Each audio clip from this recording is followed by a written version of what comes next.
everyone. I just wanted to take a chance tonight to touch base and say happy second day of Dana Vlogmas 2018. Today was a regular work day for me, so I'm just getting home. Everyone's in bed, everyone's fed, and I'm taking a little time tonight to give you a quick update on some of the other projects that I am working on as we prepare for Christmas. One of the things that my family does every year is put up a tree. Oftentimes it is a real fresh cut tree that we go and get together, same as we had done growing up. And for many years I have not had anything on the top of my tree. Just hadn't found anything that I quite liked. When I was growing up, my mom had a star on the top of her tree, and it was the same star for all of my childhood, all that I can remember.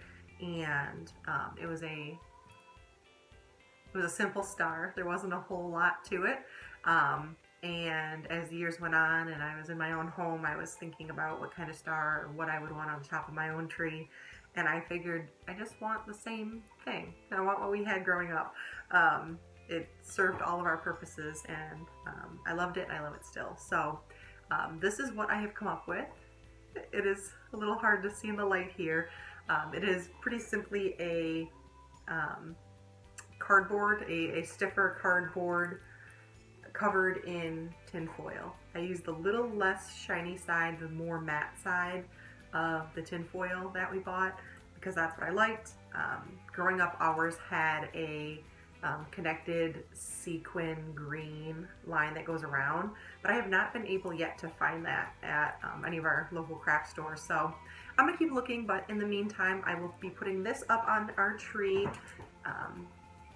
Growing up, our Christmas tree star was attached by a toilet paper roll, and this is what I happen to have, and I believe it is from my favorite Saran Wrap, the Target brand plastic wrap, but it is super, super thick, which I think is awesome, and it will certainly stand the test of time, but I'm gonna have to phone a friend. I'm gonna have my husband cut this because it's way too stiff for scissors or anything like that.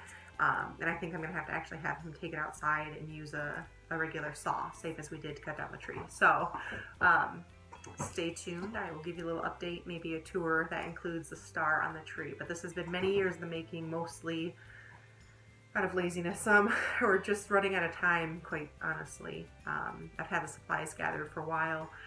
Actually, a couple different cardboard stars cut out.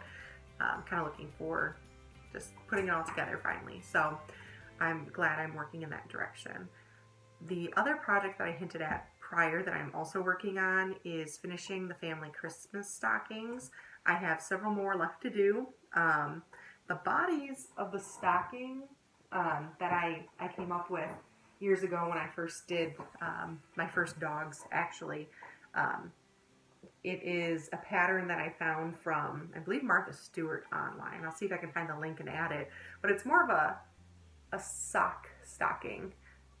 I don't know. I really kind of like the look. It looks just like a regular boot. I'll show you. So this is one of my dog stockings. It's little. It's cute. It's got its own little hook. It's got a different color contrasting fabric. And on the front side it has his name hand-stitched. / embroidered. That is kind of the main next step that I hope to accomplish for both my first sons, my second sons, and my own, and my second dogs.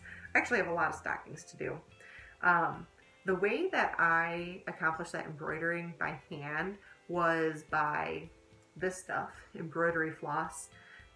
If you are a child of the late 80s, as I am, you will know this to be the stuff that we made friendship bracelets out of, where you did those like slip knots all the way to the top.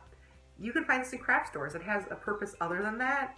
I think it's for needlepoint and such. I use it for making those hand-stitched letters. And you just kind of use your imagination and have a sense of how each letter you want it to look, kind of thing, and go for it with, again, I'm not an expert, but I like spending time at the craft store, creating projects, finding projects, and finishing them eventually. I ended up buying for this project, it says that they are yarn darners, which I think is just a needle with a quite big eye hole. which allows for that really thick embroidery floss to kind of be pulled through the whatever fabric you're knitting on, or stitching on rather. The one problem I run into in doing that is that if your fabric itself that you're stitching onto is not quite thick, or you pull too tight, you can kind of distort the fabric rather than leaving the nice thick loops that you intend to. In order to combat that, I have come up with a few different things. I have a friend who actually does machine embroidery on different things, in particular pillowcases, and she lent me some of this. She says it's what she uses on the back. I believe there's little dots here that are a little bit rough. I think that's to iron on, so that it just adds a little bit of thickness to the back of your fabric, giving your stitching a little bit more to hold on to while you stitch.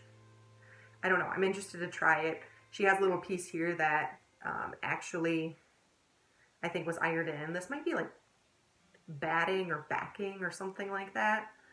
That I don't know. I would have to research if anyone is more interested in that. The other brainstorm I had was using something like this. These are the type of patches that you would iron onto, say, pants or jeans, or hey, look, there's a little sticker right there showing you just to iron on, patching things that have been broken or need to be repaired. I thought that ironing this onto the back of that fabric for the top of the stocking would give me just a little bit more stiffness, a little bit more resistance to kind of give me what I need in terms of form to be able to stitch to. We will see how this works. I'm not quite sure, because the other trouble that I've had in the past when trying to sew through things that have been ironed on, or sew through things that are sticky, like for example, I stuck some Velcro on my son's Halloween costume and then tried to also additionally stitch it on just so it was really durable. The needle actually got incredibly sticky. The needle got the gooey gunk on it, and then it would not go through the fabric that I intended. It actually ruined one of my needles.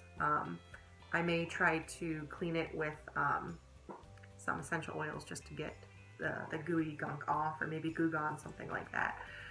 So that is my effort. That is my next project. I do not know how much I will get done tonight before bed, because I work again yet in the morning, but I'm looking forward to doing it. It is a project many years in the making, and I believe I have all the supplies.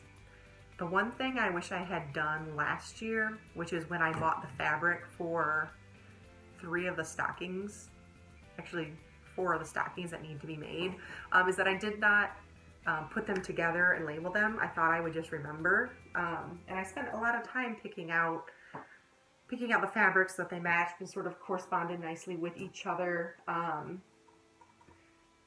And I believe what I had in mind here was that for our second son, who is 14 months old, he likes, we call him a squirrel. So I love that this fabric was, oh, and his nursery theme was woodland animals, and still is. So we picked this thinking of him, and then I found this sort of contrasting holly leaf dark green that I thought matched well, but was just different enough and yet could show well whatever stitching I did his name in. But last year when I shopped, I actually bought the embroidery thread and each of the headings, I don't know what they call that, the top part of the stocking. I bought all those all in one shop and go. I had everything laid out and planned out, and it didn't get done, which is fine. No shame in that. But I had actually planned to do a Christmas in July where I would use some of my vacation days to pull out all my Christmas projects, get out the sewing machine, and kind of take some time to get that all done in the summer so that it was ready come December. And a version of that happened where we did some Christmas-like activities, and it was fun, but I did not do my stockings. So I have since, in the last 11 and a half months, forgotten exactly which patterns were supposed to go with which stockings and which thread and yarn was supposed to go with which. So I'll have to pull that back out and kind of get a sense of that.